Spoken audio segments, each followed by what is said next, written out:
안녕하십니까. 소아청소년과 전문의 박소영입니다. 오늘 저는 소아청소년기의 성장과 발달에 대해서 말씀을 드리고자 합니다.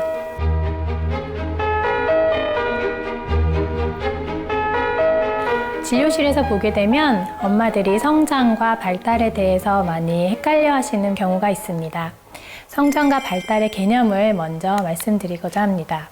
성장이란 양적으로 증가해 나가는 과정을 말하고, 발달은 이러한 성장에 따라서 그런 기능적인 면이 발전해 나가는 과정을 말합니다.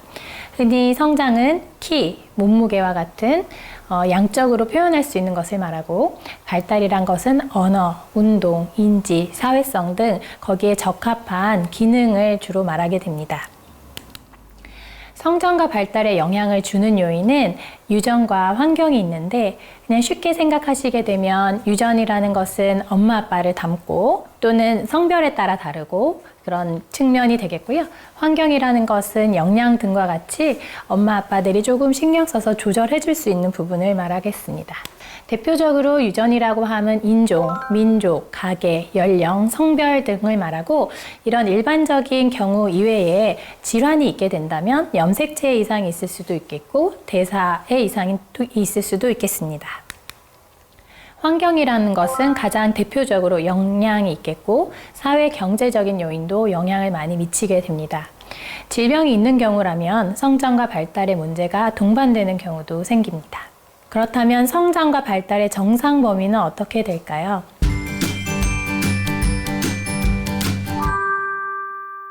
아까 말씀드렸듯이 성장은 양적으로 증가해 나가는 과정이므로 그거에 대한 표준치가 있습니다.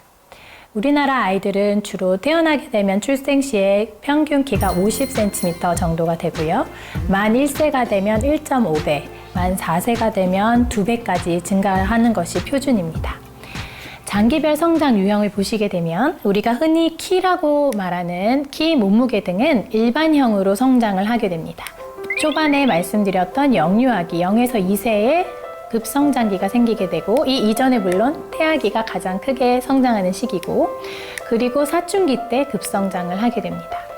발달과 영향이 있는 신경형, 특히 머리, 두뇌 같은 경우는 출생 이후 만 4세까지 성인의 80~90%까지도 성장을 하게 되는데, 그에 맞추어서 기능 역시도 거기 만 4세 정도까지 발달을 해나가게 됩니다. 키의 증가 속도는 다음과 같이 성장의 급증기가 있는데, 크게 보면 제1 성장 급증기, 제2 성장 급증기로 나누어 볼 수 있습니다.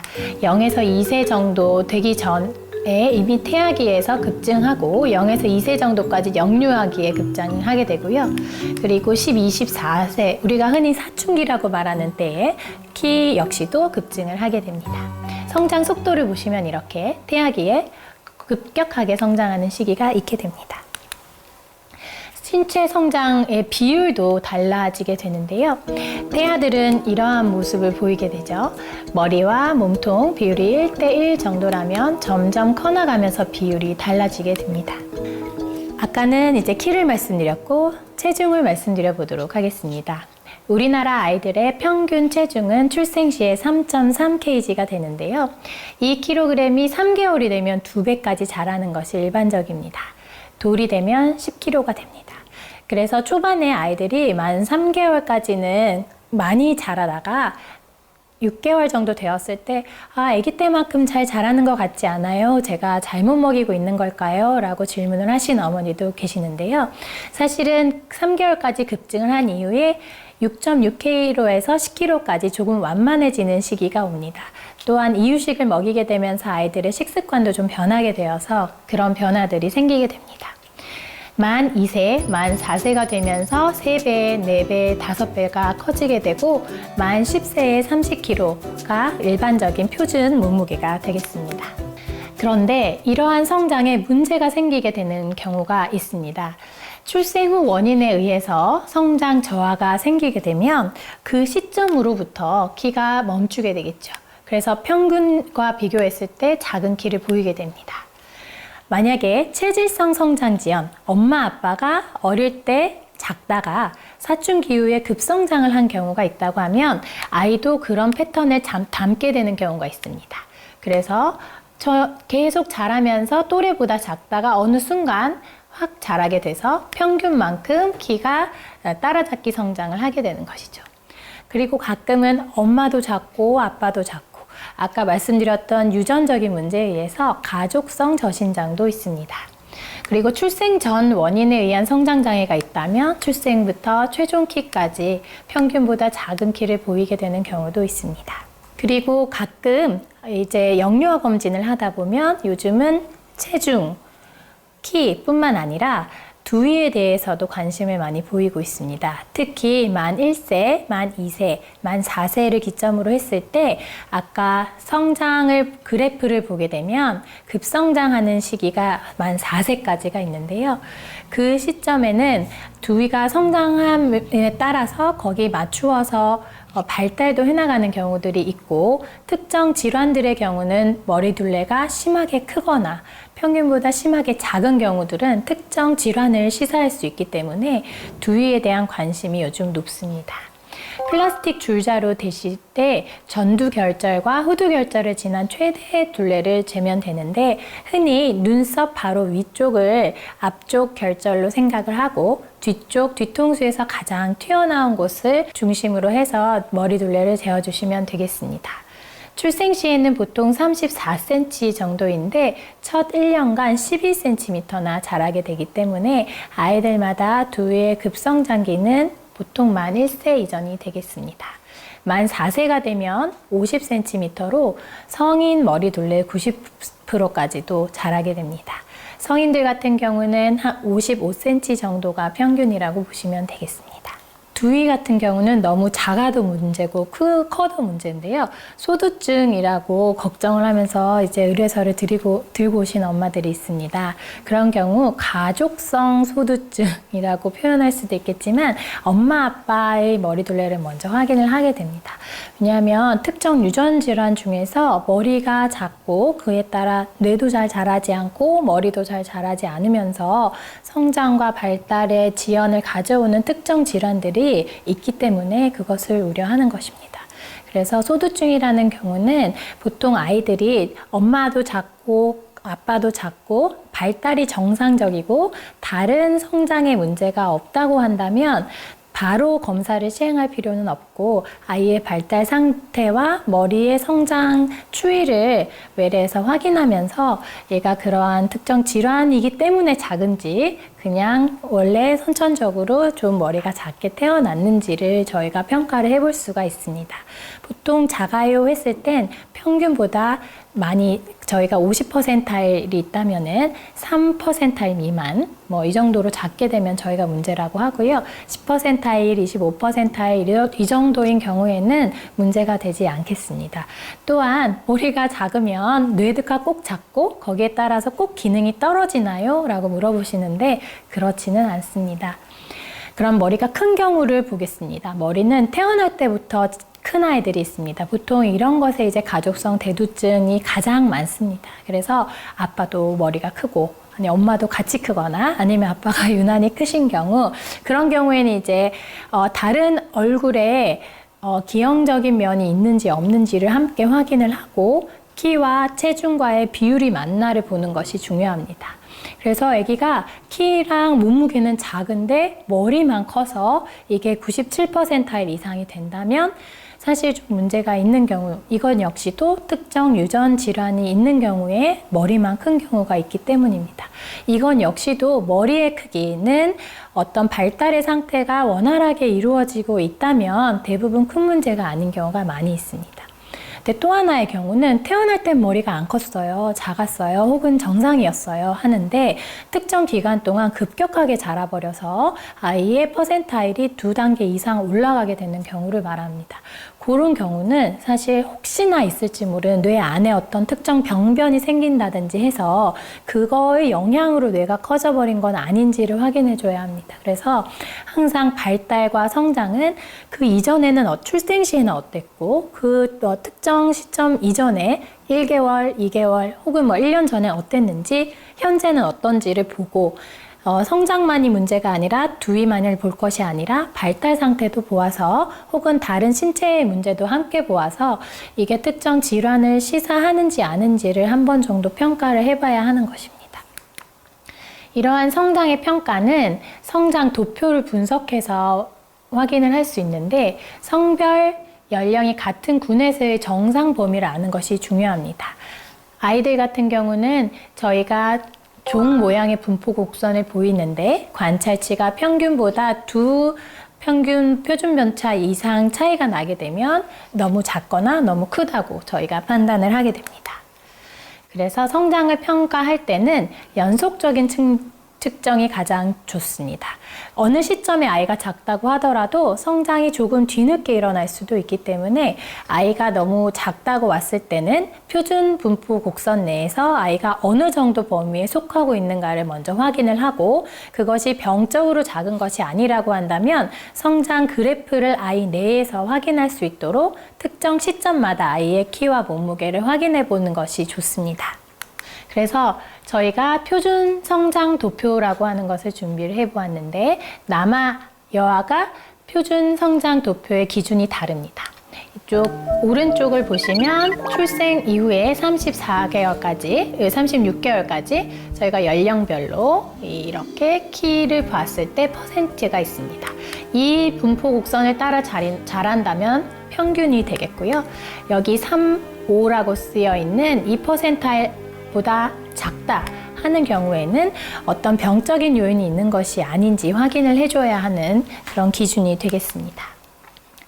여기까지 아이들의 정상적인 성장에 대해서 말씀을 드렸고요.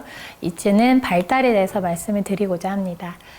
처음에 말씀드렸듯이 성장에 따르는 기능적인 발전 과정을 우리가 발달이라고 합니다. 그것은 사실 크게 나누어 보면 5가지 영역 정도가 되겠는데요.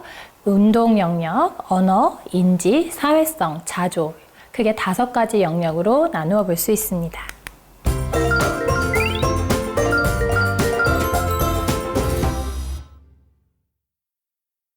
제일 먼저 발달하게 되는 것은 사실 감각입니다. 아이들이 청력은 이미 어느 정도 완성된 상태에서 태어나게 되고요. 태어나자마자 1개월 정도까지는 주시도 잘 못하는 것 같다가 1개월, 2개월이 지나면서 엄마와 눈도 마주치고 그 가까이에 있는 것을 조금씩 보게 됩니다. 이러한 감각의 발달이 태어나자마자 아이들이 먼저 이루어지는 부분이 되겠고, 감각 발달은 주로 시력, 청력을 생각하시면 되겠습니다. 청력은 우리가 뱃속에 있을 때 아빠가 태담을 들려준다든지 음악을 뱃속에서부터 들려준다든지 하죠. 그 얘기는 아기가 뱃속에서도 들릴 것이다. 이것은 저희가 예전부터 알고 있었던 내용입니다. 그래서 아기들이 태어나고 나서 얼마 되지 않아서도 큰 소리에 깜짝 놀라는 것을 볼 수 있게 됩니다. 그래서 청력은 사실 출생, 태아 때부터 어느 정도 발달해서 출생 시에 어느 정도 완성되어서 태어납니다. 그래서 1세 이전에 아이가 호명 반응에 거의 반응이 좀 없는 것 같다든지 큰 소리가 나도 잘 놀라지 않는다. 그리고 불러도 잘 쳐다보지 않는다. 이런 것들이 있을 때는 언어가 느린 것까지 연계돼서 나타날 수가 있습니다. 그래서 청력에 문제가 있다고 우려가 되는 경우에는 이비인후과 등에서 난청, 청력 검사를 해볼 것을 요즘 권장하고 있고 나라에서도 이러한 검사에 대한 지원을 확대하고 있는 추세입니다. 그래서 아이들이 청력에 대해서 이미 문제가 있는 것으로 확인이 되는 경우에는 거기에 맞는 조치를 하는 것이 귀뿐만 아니라 언어 발달에도 영향을 미칠 수 있기 때문에 주의하셔야 되는 영역입니다. 또한 시력의 발달을 살펴보게 되면 사실 태어났을 때 아이들은 잘 보이지 않습니다. 시력이 굉장히 낮고 만 3세 정도가 되어야지 아이들이 시력이 0.5 정도까지 발달하고 시력 검사 역시도 아이들을 질환을 선별하는데 중요한 지표가 됩니다. 따라서 만 3세에서는 영유아 검진을 할 때 시력 평가를 해보도록 권장하고요. 그랬을 때 0.5가 나와서 놀라서 오시는 엄마들도 있는데 그때는 정상 범위가 0.5 정도가 되는 것입니다. 영상물에 노출이 된 것 때문에 요즘 많이 걱정들을 하시는데 아이들은 사실 영상물 자체가 시력에 미치는 영향도 있지만 말초적인 자극을 가하는 영상물들이 많이 있죠. 색깔도 굉장히 다양하고 소리도 강하고 번쩍번쩍거리는 그런 반응들에 시력도 청색광이 문제가 될 수 있겠지만 그런 강한 자극에 익숙해진 아이들은 주변 사물이나 엄마와의 놀이, 장난감 등에는 관심이 떨어질 수 있습니다. 특히 만 2세 이전에는 그런 정기적으로 어떤 시간을 두고 아이한테 영상물에 많이 노출시키는 것은 시력뿐만 아니라 아이의 언어, 사회성 발달에도 악영향을 끼칠 수 있다는 것이 의료진들의 의견이 되겠습니다. 그래서 영상 매체라고 해서 교육용으로 사용하는 것은 그럼 언제부터가 좋을까요? 라고 했을 땐 만 2세 이후를 주로 추천을 하게 되고 그 이전에도 효과가 있다고 얘기한다면 상호작용을 이끌어낼 수 있다라고 한다면 그런 부분에 대해서는 선별적으로 적용을 해볼 수도 있겠습니다. 또한 시력 같은 경우는 0.5가 정상에서 만 7세 정도가 되면 1.0까지 올라갈 수도 있다고 합니다. 그래서 그 사이에 아이가 눈을 많이 부셔 한다든지 아니면 앞의 사물을 볼 때 막 당겨서 코앞으로 가까이 가져가서 보려고 한다든지 심하게 찌푸리면서 뭔가를 보려고 할 때는 혹시 시력에 문제가 있는 것은 아닌지 평가가 필요합니다. 보통 만 3세가 됐을 때는 글씨를 알기보단 그림으로 평가를 하게 되겠고 그 이후에는 이제 우리가 흔히 하는 시력 평가를 하게 되는데 이러한 과정에서 대부분은 후천적인 아까 말씀드렸던 영상 매체 이런 것들의 노출 때문에 눈이 나빠진 것으로 생각할 수 있지만 이런 어린 나이 아이들은 타고난 문제가 있는 경우가 더 많습니다. 근시보다는 난시가 있다든지 원시가 있는 질환이 있다든지 하는 것들 때문에 눈이 나쁜 것을 알게 되는 것은 빨리 우리가 개입을 하게 되면 시력 발달에 맞추어서 그 병을 빨리 발견하면 빨리 교정을 해줄 수가 있기 때문에 시력에 대한 것은 엄마 아빠들께서 좀 주의를 기울이고 만 3세에는 시력 평가를 해보는 것이 좋겠습니다.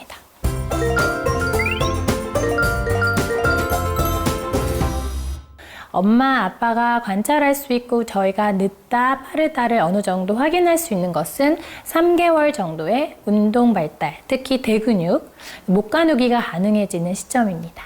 대근육, 소근육의 발달로 나누어서 운동을 살펴볼 수 있겠고 언어 발달, 사실 아이들마다 언어는 굉장히 속도가 다릅니다. 언어 발달의 속도는 굉장히 다릅니다.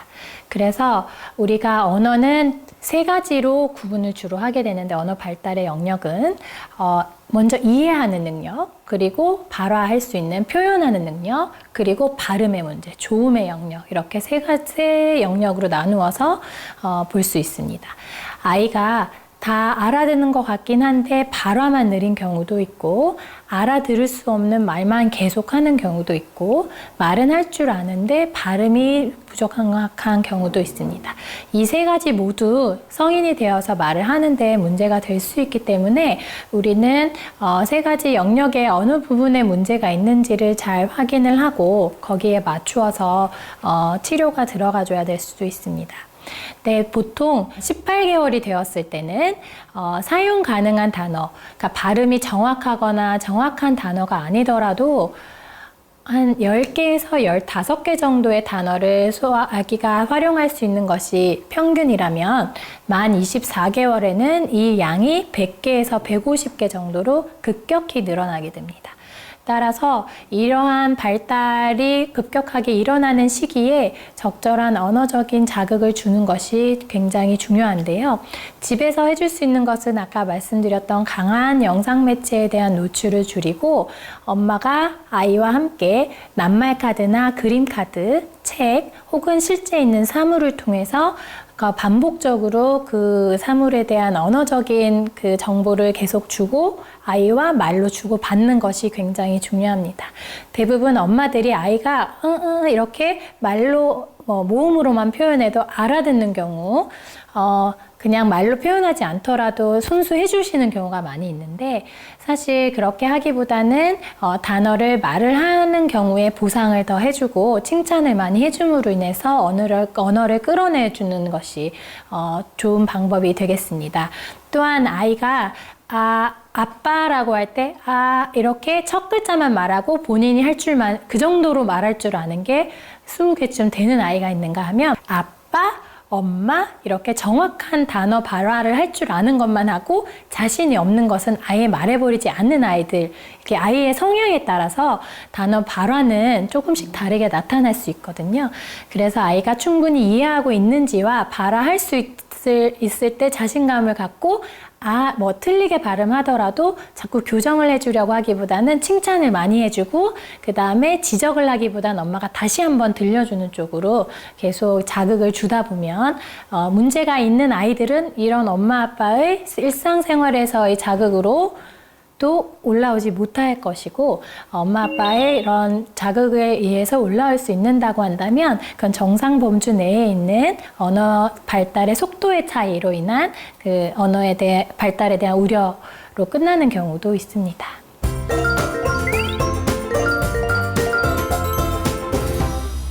수면 같은 경우는 정상적으로 사이클이 있는데 이것들이 보통 이제 신생아라고 일컫는 생후 1개월 이내에는 거의 수면 이후에 먹고 난 다음 또 자고 이런 수면이 정상적인 패턴이라면 아이들마다 또 밤에 통잠을 자요 아니면 자다가 자꾸 깨요 라고 표현을 하는데 수면 같은 경우 3시간 정도 간격으로 이렇게 얕은 잠으로 올라왔다가 깊은 잠으로 갔다가 하는 이런 사이클이 있습니다. 이 사이클이 얕은 잠으로 올라왔을 때 꼭 뒤척이거나 깨는 아이가 있고 그래도 잠시 뒤척이고 금방 다시 깊은 수면으로 들어가는 아이들이 있습니다. 그래서 사실 자다가 자꾸 깨는 아이들에 대한 질문들이 엄마가 주로 많으신데 그런 경우에는 아기가 왜 그래? 왜 깼어? 뭐가 힘들어? 라고 제가 엄마가 그 얕은 수면에 올라온 것을 완전 각성으로 자극을 주는 것보다는 아기가 뒤척이거나 할 때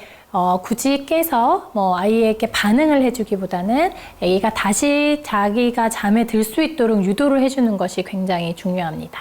그래서 밤중 수유랄지 깨서 아기가 울거나 할 때 불을 켜고 아이를 달래려고 적극적으로 노력하기보다는 같이 불을 끈 상태에서 조금 아이를 멀리서 좀 보면서 아이가 이렇게 울다가도 다시 엄마가 자고 있으니까 나도 다시 자야겠다 하고 금방 다시 수면에 들어갈 수 있는 환경을 마련을 해주는 것이 중요하겠습니다. 또 대소변 가리기와 같은 자조 능력도 저희가 발달의 영역으로 봅니다.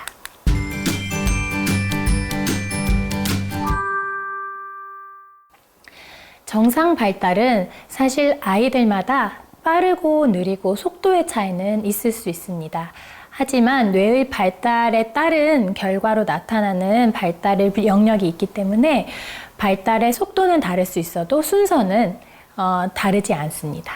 그래서 어느 단계의 발달이 되려면 그 이전의 발달이 충분히 이루어져야 그 다음 단계가 이루어질 수 있는 것이죠.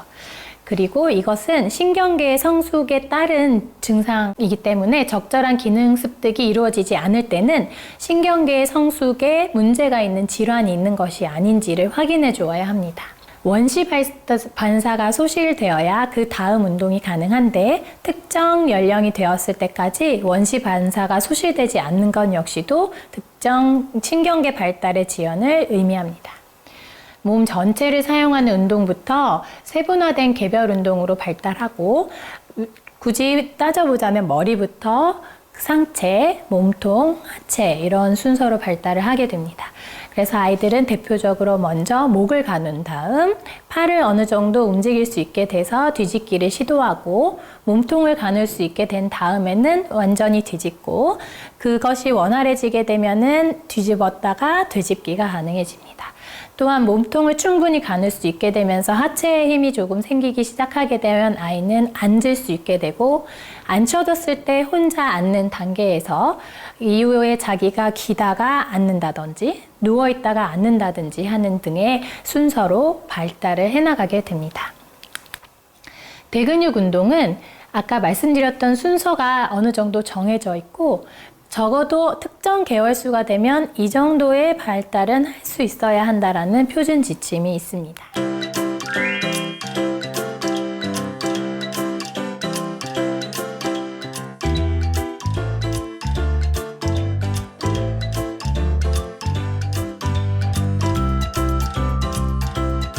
소근육 역시도 마찬가지입니다. 아이는 태어났을 때 원시 반사와 뇌신경 성숙 정도에 따라서 주먹 양주먹을 꼭 쥐고 있는 것이 정상이지만 만 3개월이 지났음에도 주먹을 꼭 쥐고 있다. 이것은 그 없어져야 하는 반사가 지속되고 있기 때문에 병적일 수 있겠고, 또 출생 당시에 주먹을 쥐지 못하고 너무 힘이 없는 아이들은 긴장도가 떨어져 있는 신생아 저긴장도를 보이는 특정 질환일 수 있기 때문에 정상 시기에 나타날 수 있고 사라져야 하는 것들에 대해서 숙지하고 있는 것이 필요합니다.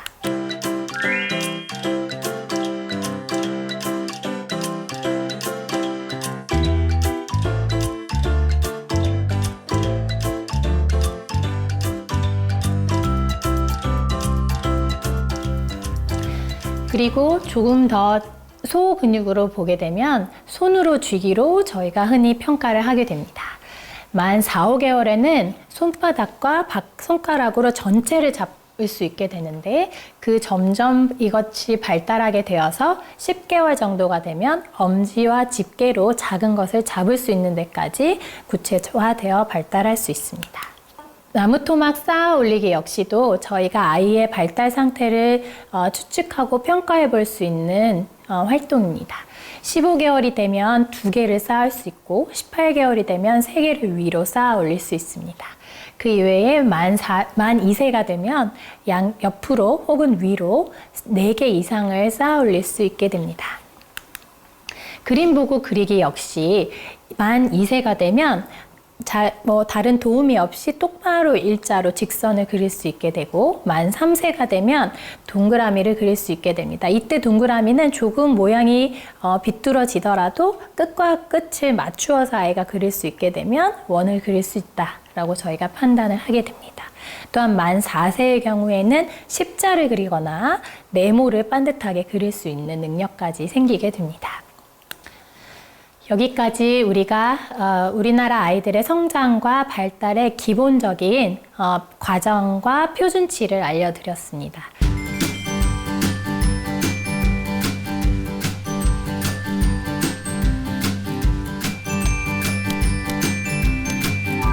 그렇다면 이러한 기준에서 벗어나는 경우를 저희는 성장 지연 혹은 발달 지연이라고 표현합니다. 성장 지연이라는 것은 성장 장애라고 저희가 표현하기도 하는데요. 아까 말씀드렸던 그 그래프 내에서 체중이 500분위 미만인 경우 저희가 성장 지연이다 라고 표현을 합니다. 혹은 잘 자라고 있던 아이가 그래프 2개 이상을 아래로 내려올 만큼 또래와 비교해서 작아지게 되는 경우에도 성장 지연이라고 판단합니다. 아까 말씀드렸던 여러 가지 유전의 영역이라고 볼 수 있는 선천적인 문제뿐만 아니라 그 환경이라고 하는 부분에 의해서는 갑작스럽게 잘 크던 아이가 성장이 지연되는 상황이 생깁니다. 특별히 급성 영양 결핍, 아이가 장염이 걸린다든지 폐렴이 걸린다든지 혹은 너무 먹는 것을 거부하게 되는 시기에 영양 결핍으로 인해서 체중 증가가 멈추게 되는 경우 저희가 급성 영양 결핍으로 인한 성장 지연이라고 볼 수 있겠고, 만성 영양 결핍이 있는 경우 단순히 짧은 기간 동안 몸무게만 빠지는 것이 아니라 키, 몸무게 모두 또래보다 작은 경우 저희가 만성 영양 결핍 때문이라고 생각할 수 있습니다. 또한 다른 선천성, 체질성, 가족성, 내분비성 원인에 의해서 키, 몸무게는 작을 수가 있습니다. 발달 지연이라고 함은 흔히 발달 장애와 같은 말이긴 하나 장애라는 표현에 대한 거부감으로 인해서 아이들이 발달이 조금 느린 정도에서 끝날지 아니면 최종의 발달도 또래보다 느릴지가 명확하지 않은 시점에서는 장애라는 표현보다는 지연이라는 표현을 쓰게 됩니다. 이것은 아이들이 고정되어 있지 않고 발달이 더 잘 될 수 있는 가능성이 있다고 생각해서 이렇게 표현하지만 가끔 발달 지연이라는 표현 때문에 엄마가 아기가 느리기만 할 뿐 언젠가 할 수 있을 것 같은데 왜 이거에 대해서 검사를 해야 되고 걱정을 과하게 해야 하는지에 대해서 의문을 가지는 경우도 있습니다. 그래서 저희가 의학적으로는 발달 지연이 결국 발달 장애로 이어질 수 있기 때문에 이에 대해서 빨리 인지를 하고 개입을 해주는 것이 아이의 최종 발달 상태에 더 기여를 할 수 있어서 저희 의료진들은 그렇게 추천을 하게 됩니다. 아까 말씀드렸듯이 정상 발달 과정은 속도는 아이들마다 다를 수 있습니다. 그래서 그 아이 내에서 특정 시기에 다른 아이들보다 이것을 못해요, 이걸 해야 된다고 나오는데 이게 안 돼요 라고 하는 특정 시점에서 저희는 판단을 하기보다는 그 이전에 다른 발달들은 어땠는지, 그리고 특정 시기 이후에는 그것을 할 수 있게 되는지 어느 정도 시간의 간격을 두고 수차례 아이를 상태를 보고 난 다음에 판단을 하는 것이 정확합니다. 왜냐하면 정상의 범위가 넓고 수치화할 수 없는 어려운 부분이 있기 때문입니다.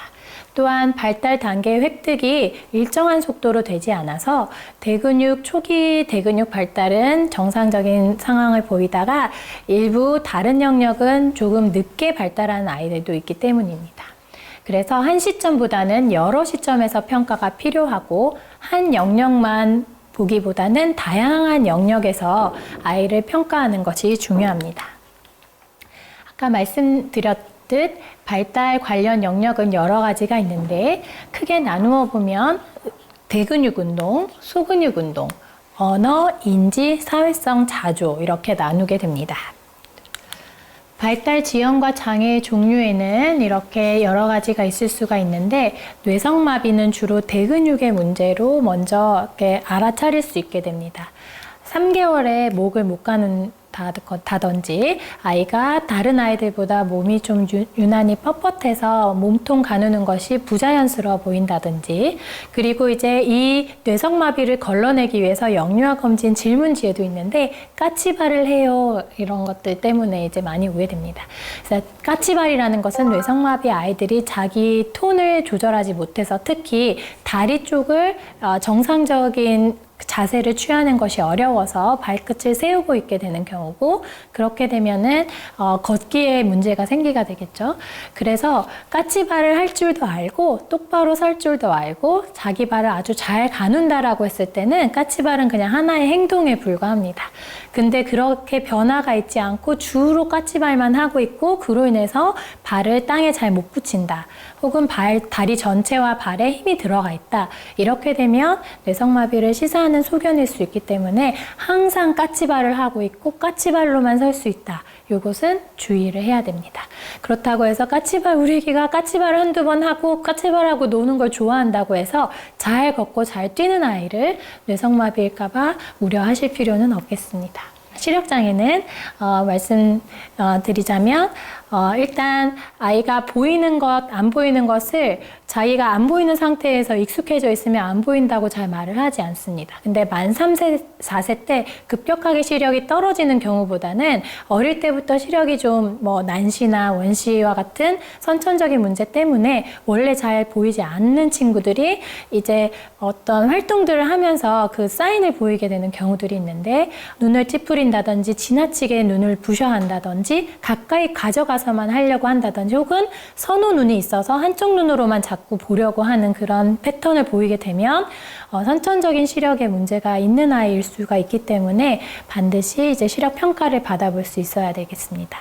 시력 장애뿐만 아니라 청력 장애도 주의 깊게 보아야 하는데 아이가 큰 소리에 대한 반응이 있는지 없는지부터 시작해서 만 9개월부터 돌 정도가 되면 어느 정도 호명 반응이 생기게 됩니다. 그래서 그 이전에는 누구야 하고 불러도 잘 쳐다보지 않지만 만 9세가 되면 청력뿐만 아니라 인지나 언어의 발달에 맞추어서 이렇게 호명 반응이 생기게 됩니다. 그런데 만 12개월 이상이 돼도 호명 반응이 없을 때는 혹시 귀에 문제가 있는 것은 아닌지, 정말 아니면 사회성의 문제인지를 감별하기 위해서 청력 평가를 하는 것을 권장하고 있습니다.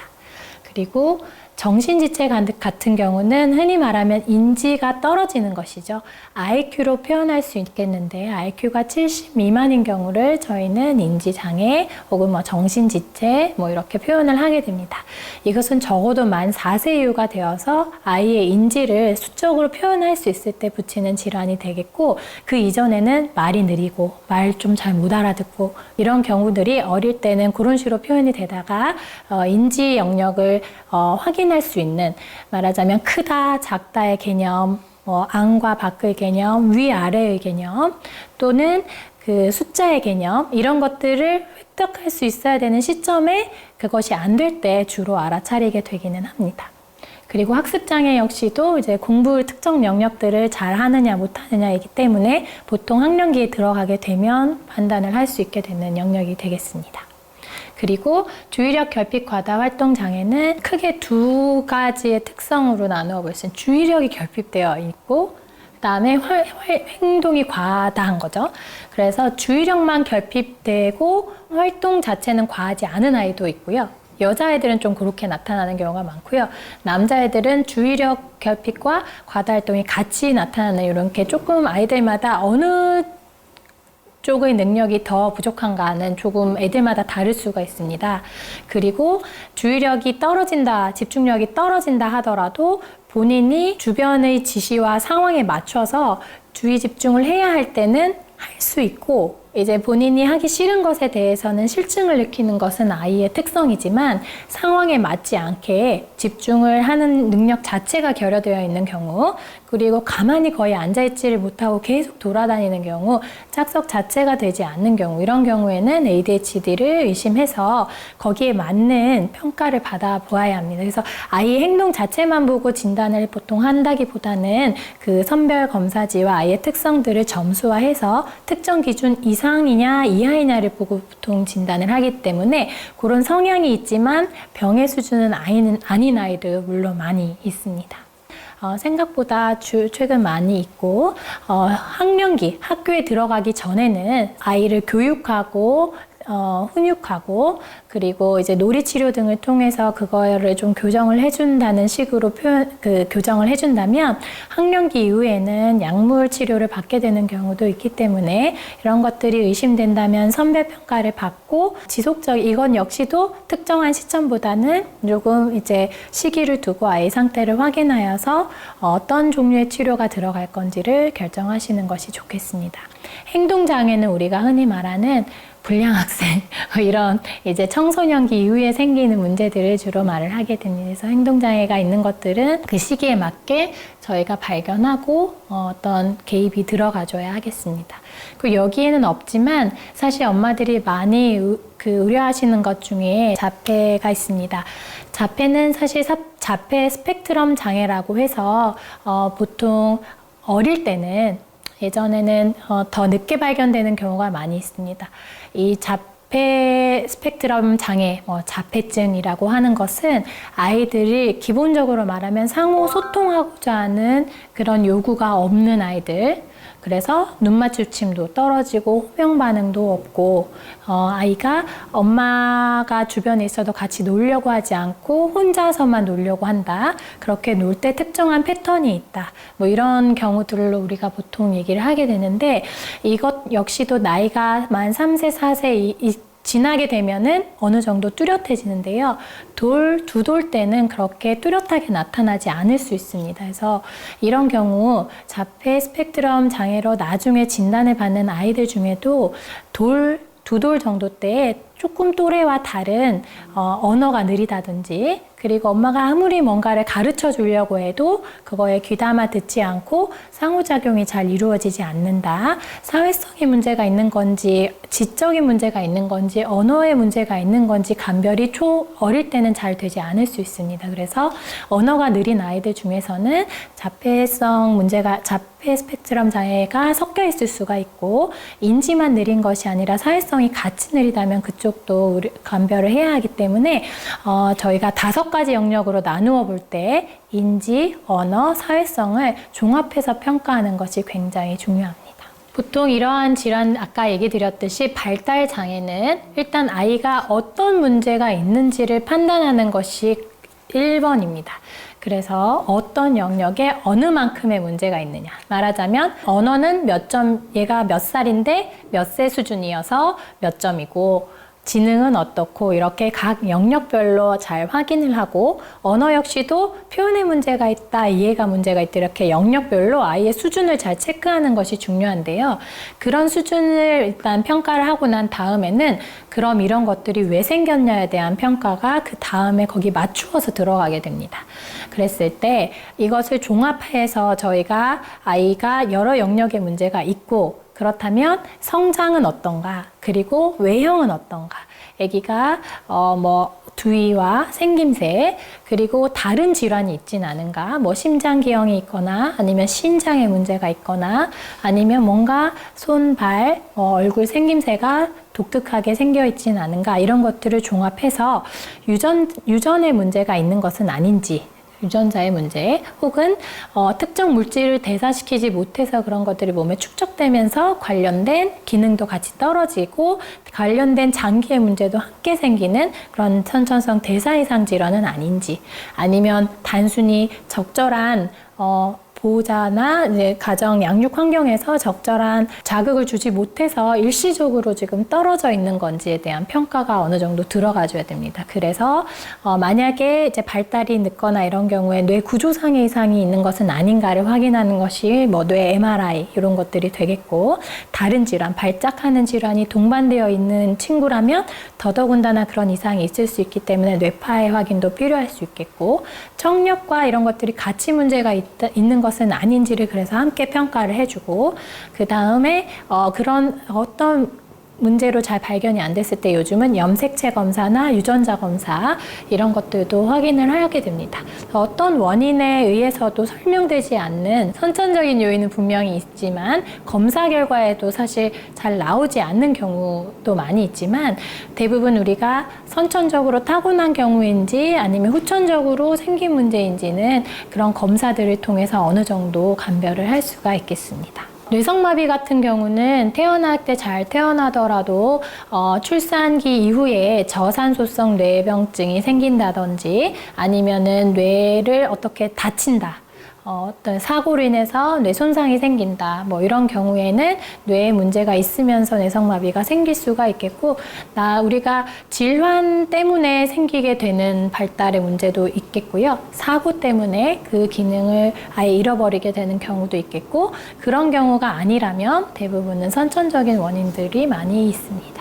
그래서 이러한 발달 장애라고 하는 것은 이것 자체가 병이 아니고 아이의 그런 발달 상태가 특정 기준보다 지연되어 있다. 그렇기 때문에 그만큼의 획득이 안 되고 있다라는 상태를 말하는 것이고 이런 발달의 문제를 일으키게 되는 원인들은 굉장히 다양하기 때문에 아이가 발달이 늦다고 판단이 되었을 때는 어느 정도의 수준에서 어떤 영역에 문제가 있는지를 먼저 판단을 하고 그게 왜 생겼느냐에 대한 원인 질환에 대한 평가가 들어가는 것이 순서입니다.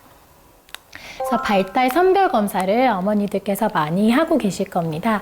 왜냐하면 영유아 검진이라는 것이 우리나라에서 도입이 되게 되면서 성장, 아까 말씀드렸던 키나 체중, 그리고 두위 등을 확인하고 발달 상태에 대한 선별 검사를 하게 됩니다.